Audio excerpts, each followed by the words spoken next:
Your Lending Era, the podcast where we dive into the world of residential, business and commercial finance, bringing you expert insight, tips and strategies to help you navigate the intricate landscape of lending in Australia. I'm one of your hosts, Jessica, and in today's episode, we're talking about one of the more sensitive topics we will be covering this season, and it's something that does come through the door more often than you would think, unfortunately, and that is separations or divorce. So joining me here today, first off, we have Trilogy Funding's Managing Director, David Thomas. Hey Jess, how are you? I'm good. How are you? Oh, not too bad. Got through the intro all right, so we're ready to go. We're here finally. For anyone listening at home, this is an edited version. I stuffed up the intro about 3 times.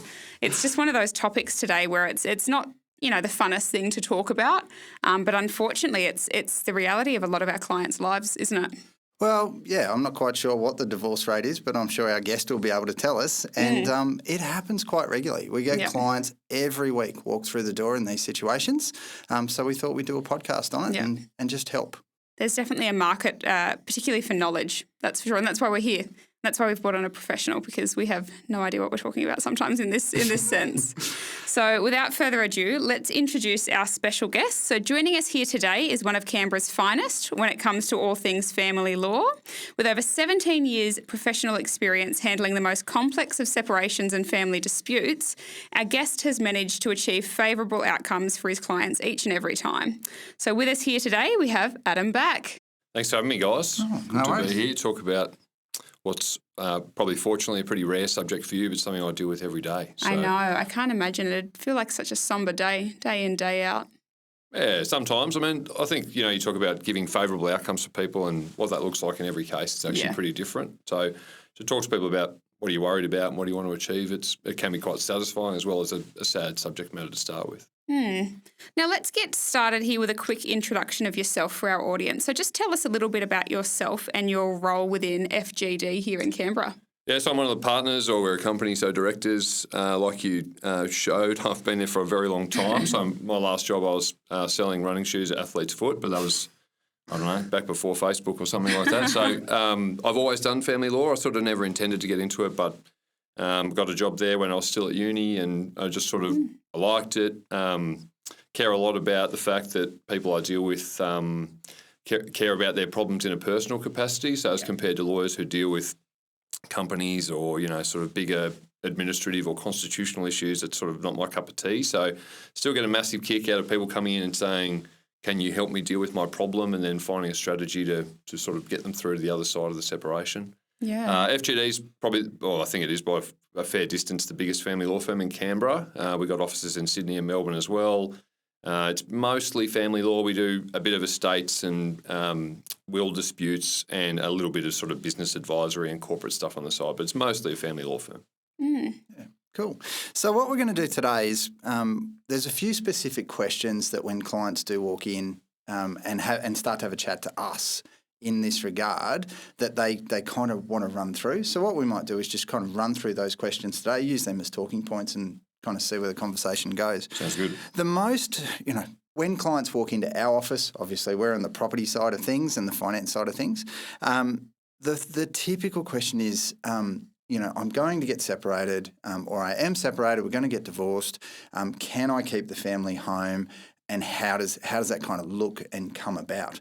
So from your point of view, what are the things that go behind, how that family home is handled in a separation? Yeah, it's an interesting question, even the way that you ask it. It depends when someone comes. So quite often people come and say, I'm thinking about a separation. What would that look like? Yeah. If they come then, you can kind of formulate a strategy to say, oh, look, maybe here's some things you can do to set yourself up. If they've already separated and then one person's moved out or they're both still living together, then we deal with the circumstances we're dealt with.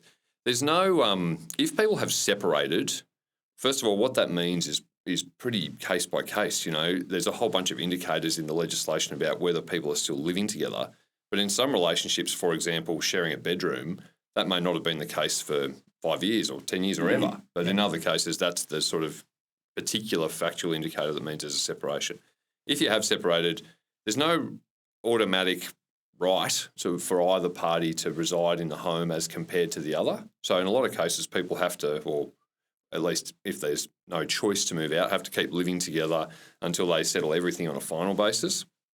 But in other cases, if that's absolutely untenable, there's got to be an arrangement for one person to reside in the house while it's all sorted out, and the other person has to go and find different accommodation.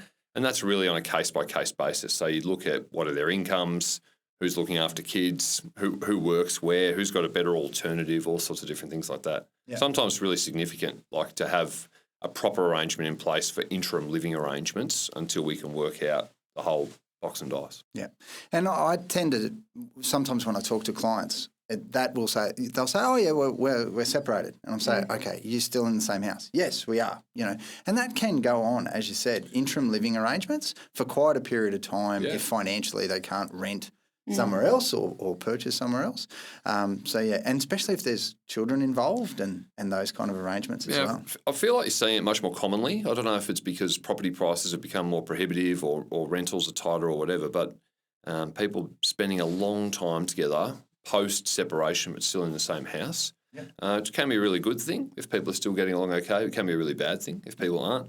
And then, of course, more recently we're getting much better at dealing with safety concerns and things like that. So it's an evolving area. But, like I said, it depends at what stage on that process someone actually comes in and says, I need some assistance. But you shouldn't assume that just because you've separated means you or your spouse gets the right of the home. I mean, I have been in cases where both parties have come to court and said, I think I should live here and he or she should move out. And the judge says, I'm not giving it to either of you. And that means effectively then if one person chooses to move out, so be it. But if they choose not to, then that's an issue as well. And what kind of entitlements need to be considered in determining who actually gets that family home? Yeah, so that's the $1 million question. I mean, that's probably very broad. It's sort of most of what we do on a financial front. And I'm a bit like you. Particularly in Canberra, a lot of the time people come in and they say, look, the main thing I'm worried about is can I keep the house? So to give you the sort of helicopter assessment of how a property matter will work, the disputes are all about one of three things. What have you got and what's it worth? So that's step one, is to identify what the property is. And then the next bit is to look at your contributions. So who did what in the relationship, financial, non-financial, direct, indirect, it's as broad as it gets. And then thirdly, to have a look at what the future holds for people. So when people talk about, I got a 60-40 split or a 70-30 split or something like that, that'll be of the asset pool based on their contributions and future needs. But a lot of the time that's exactly what people want to know is, in my particular circumstances, is my entitlement sufficient to retain the family home? And then, of course, you see some cases, where the house might be worth $800,000 or whatever, but subject to a huge mortgage, so there's not much equity in it. And then in other cases, there's no debt and the house is very valuable, and it's a very case-by-case thing. But it's something we try to talk to people about as early as we can. And then the other thing, I suppose, in the last couple of years is to not focus just on the percentage. Is if someone actually wants to come in and say, the key thing for me is to retain my home, it's significant to me, it's significant for my children, whatever it is, to come up with a strategy that's tailored for that rather than saying, well, that's an unrealistic aim. So we try to be very tailored and strategic about the advice that we give to people without, creating hope or optimism about something that's unlikely to be possible to deliver. Because is that where the other assets could offset the family home, like superannuation or shares of businesses or just general ASX shares or, savings and things like that? Yeah, so it's all in the pool. I mean, in 99% of cases, all the assets that people have is in the asset pool. That the common trade-off, particularly in Canberra where people often have quite valuable superannuation, is for there to be an offset of super versus house. But then we also think about things, about delayed settlements, or is there an arrangement whereby your former spouse can keep an interest in your home, but you get the right to live there for a while. So we're certainly getting more creative and better about actually delivering outcomes that are what people want, rather than just, I think you're entitled to 60-40 and if you can't afford it, the house has got to be sold. I mean, we try to be a bit more sophisticated than that. Yeah. And I think that's sometimes where Jess and I get involved is someone will go and have that conversation with a family lawyer and then they'll contact us and say, okay, well, I've spoken to the family lawyer and we're roughing out an approximate, property settlement and it looks like I'm going to keep the family home, but I would need to raise X amount of dollars in order to do so. Before I go down that path too far, can you do some math and numbers and let me know can I keep the family home if I had to borrow $800,000 against it or something like that on my single wage with the children 50-50? And, we put all that math and numbers in there as well. So, because sometimes it becomes quite a complex set of math and numbers. It's like, okay, well, I need the home loan, but I need one credit card and I'll have the children 50% of the time and I've got a salary sacrifice car. Can I do all of that before I go back to my family lawyer and we keep pushing down this path? Yeah, and I mean, the reason I like working with you guys is because it can be a bit of a team approach. Yep. So you can say to me, well, here's what I can do for this person. So there's some goalposts, and then I might be able to say, well, all I can do is this. So can we wiggle on that? And we actually get someone the outcome that they want, rather than you saying there's a limitation on your borrowing and me saying there's a limitation on your outcomes. And quite often that is actually what people want you to do, is to say, help me come up with a solution to the situation that I find myself in, rather than just get me maximum dollar. And in terms of a success for people, or in terms of what represents a success in a family law matter, it's not top dollar for everybody. For some people, it's keeping the house, even if that means in a few years you've got to make an additional payment to your former spouse, or having it done quickly, or maintaining an amicable relationship with your former partner. I mean, so wherever possible, we try to sort of really spend time digging into with people what reflects a success for you here in something that's inherently sort of sad or tricky in the first place. I think more often than not, the clients that we see have more value in the intrinsic nature of the family home than they do in anything else, particularly locally, because, if they've got 2 kids are teenagers, the last thing you want to do is move from Ainslie to, Gungahlin and relocate 2 kids in school, all of those things. And it is so sensitive what you guys do. That's why I'm not even sure where the level of communication came, because it would have to be extreme to keep emotions kind of on the table where possible, working with people going through one of the most sensitive times of their life. And the outcome, like you said, it's grey for the majority of the time until you can kind of get to a negotiated stand. It's just grey area. And that probably leads into the next thing. Sometimes these negotiated points and settlements take some time. It could be 6 months, 12 months, 18 months. I'm sure you've seen go longer. Yeah. I was say to people, the hard part is getting the deal. I mean, once the deal's done, we can turn it around and document it usually within a few weeks. And most of the time for a final property settlement, we'll say do it as consent orders. It's quick, it's cheap, it's safe, it's an easy way to do it. But the negotiations itself, can be really problematic. We don't tell people to go to court willy-nilly, but if there's a genuine impasse or an urgent issue, or someone's got their head in the sand and they're not participating in any negotiations, I'm sort of more enthusiastic about it than a lot of people, because I think it actually gets an outcome. If you, I get clients from other lawyers who say, I've been there for 8 months, 12 months, 15 months, and I've paid 10 grand, 20 grand, whatever, and nothing's happened. And I said, well, have you talked to your lawyer about court proceedings? And they say, well, I don't want to go to court. I think, well, we've got to move this along somehow. So then if you do go down the court path, it can easily be 12 to 18 months. And if there's appeals or, lots of stoushes along the way, it can drag out from there. But delay I find is probably the biggest motivator for people to settle. Cost is a big one, uncertainty is a big one, but delay, everybody, I would say, almost without exception, wants to move on with their life. Yeah. And during that delay period, that's usually where we're, consulting clients along the way. What we usually say to clients is the number one thing is you're going to come out of the end of this, and whether you're looking to retain the home, you're going to need a home loan to do that, or you're looking to move on and buy something else, your credit file and your credit history on open data is just so important at that point in time. So we usually say to clients, just make sure that as this long process is dragging out, that all commitments are always met. That's of paramount importance. Now, I would assume, because you're dealing with the client on the other side, you're giving somewhat similar advice, or? Yeah, unless I'm trying to orchestrate a situation where someone, if we're trying to exploit that pressure as a leverage point for someone on the other side. But it usually, as you correctly identify, applies to both of them. The other thing I've seen a lot recently is these mortgage holidays that people think, it doesn't matter, I don't have to pay that debt because the bank's given me a holiday.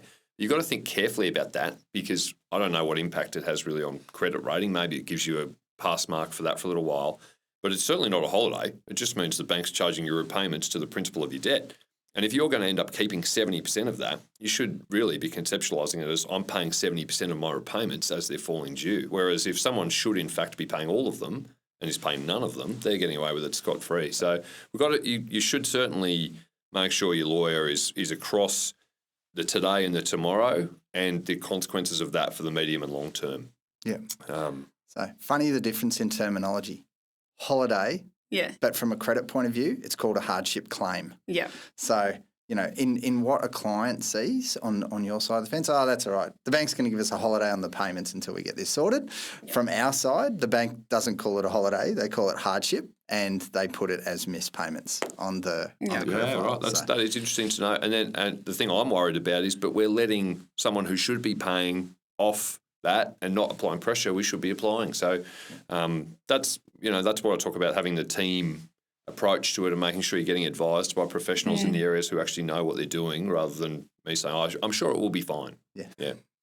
Now, one scenario we've seen quite recently actually is a couple have separated. One party wants to keep the home, but the other party was explicit in the fact that they want to sell it exclusively. They don't want the other spouse to live in it. What happens in those kind of scenarios? Yeah, again, pretty common. It's just a function of value. And so pretty much as a broad answer, if there's a dispute about what something's worth, you have to go and get an expert to value it. So that's the first thing, is to work out what it's worth.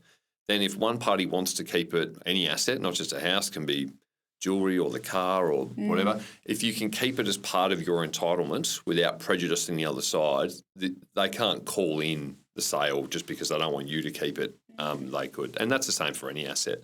So we need to expectation manage about that. If you're sort of vindictive or saying that's not fair that he gets it or she gets it, got to move people past that. Yeah, I think we mainly hear it in the kind of legal advice stage, where they're just kind of throwing around, like you said, vindictive statements to try and get someone to fold early. Yeah, and it's the same thing we were talking about before. If what's really important to someone, it's just really important to me that he or she doesn't get to keep the house. I don't feel comfortable about that. Again, I'll give that person some advice about prospects and whether that's meritorious and whatever else. But if that's what they ultimately want to achieve, and if it leaves them with a sense of fairness, that's all I aim for. Yeah.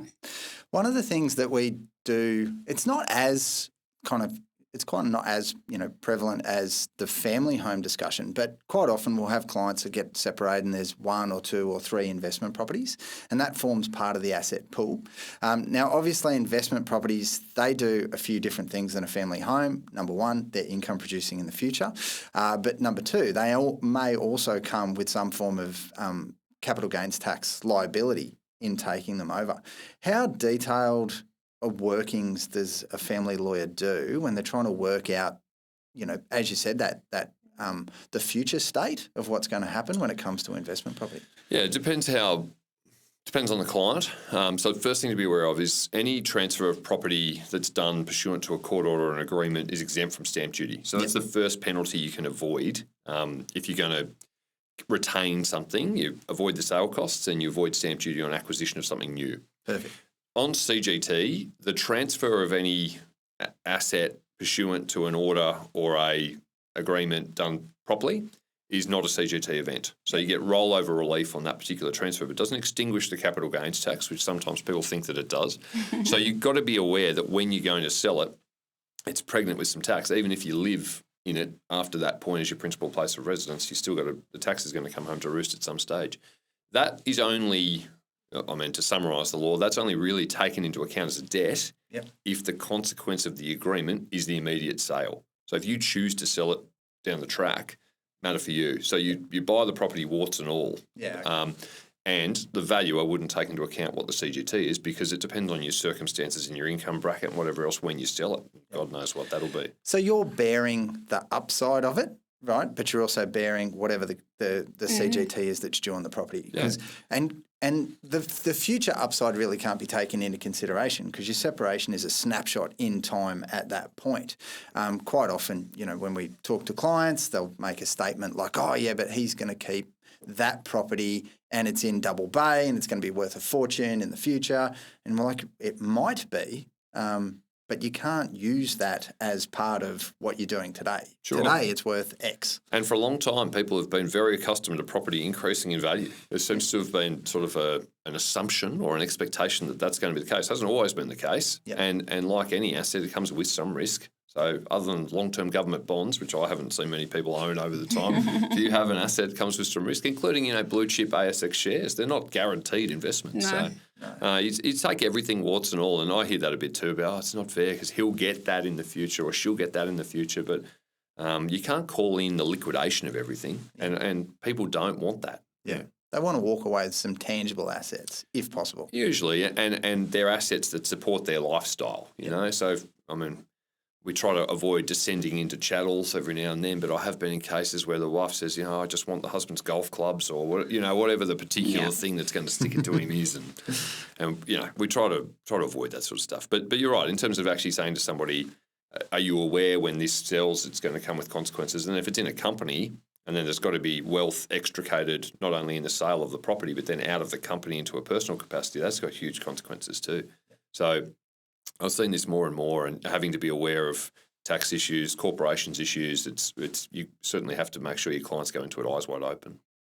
Get some advice. Get some advice. As I quite often say in here, get some advice. And the same thing we were talking about before about your team might involve your lawyer, your mortgage broker, your counsellor, your accountant, your sort of corporate lawyer. It's the good thing and bad thing about divorce is it's every other aspect of law dressed up as a marriage. So I often say to people, we're going to need some advice about that or advice about this. But the more that you can do it to help people set the goalposts for you, it's a better way to practice. Yeah, we do see that quite a lot in the matters that go through the office. There will, especially if there's businesses involved, then there'll be accountants and financials getting up-to-date returns done because that's all part of, valuing assets, but it's also part of knowing what future incomes are going to be and what previous incomes have been. So, it really does. It is a transaction that sometimes can involve multiple professional parties getting together for the client. Yeah. Now, as we are talking about kind of the end goal here and what we're all working towards, how long does it typically take to finalise, say, a settlement in these kind of situations, whether it be via the court or consent orders separate? Yeah, so our current stats are probably the average matter is open for about 7 months. That's quite quick. Well, that's better than I thought. It sounds bad. That's an average one, and I suppose in that you've got to factor in there's some that are open for 2 weeks. So then you get the horror ones at the other end of the spectrum that are open for 5 years or 7 years or whatever. So that's probably an average. Look, I hate writing letters for people, and there's a temptation for lawyers to write letters because we don't know what else to do. So we send correspondence and see what comes back, and all of a sudden you've spent all this money and haven't achieved much. I think in most cases we would try to get the information we need and then sit down and talk about it as quickly as possible. If there's a real issue to argue about, let's have an argument about it. And if there's not, let's see if we can get a compromise and get it done. So whenever possible, try to sort things out within 6 months. Average file opening about 7, and that would include some that are really dragging the average down and some that are pushing the average out. Yeah. But the dream model is to have someone come in, give them advice, give them good, realistic advice and a pathway and some dot point type of things to say, go and try and sort this out with your spouse directly if you can, and there's none of those safety concerns I was speaking about. And then they come back to me, hopefully quickly, and say, we had a conversation, we've agreed on this, can you do the paperwork? Yeah. Happy days and move on to the next one. But obviously that's not what happens for everybody. No, I can imagine it certainly isn't as nice as that. Now, before we wrap this one up, it is time for your quick plug. We do this with all of our guests. So, Adam, can you please tell our listeners where they can find you and your team? Yeah, so we're in the city here in Canberra. Like I said, we've got offices in Sydney and Melbourne too, fgd.com.au, and I'm always available if you just want to have a chat and discuss a single issue. Just let me know. It's worth going past the office. Have you ever been past their office? I haven't. It is amazing. Living walls. Used to have a swing. Has it still got a swing? The swing's still there, yeah. Swing's still there. No extra charge for a turn on the swing. If anyone wants to pop in for a turn on the swing, no problem. Just say Trilogy Semi and you can have a go, yeah. So. Beautiful. Okay, well, thank you very much to our listeners for joining us today. Thank you, David, for joining us as always, and Adam for sitting in the hot seat today while we kind of talked through this. No worries. Thanks for having me. No worries. Thanks, Adam. Good one. No worries. Brilliant. Easy done. Cheerio, guys. See you next week.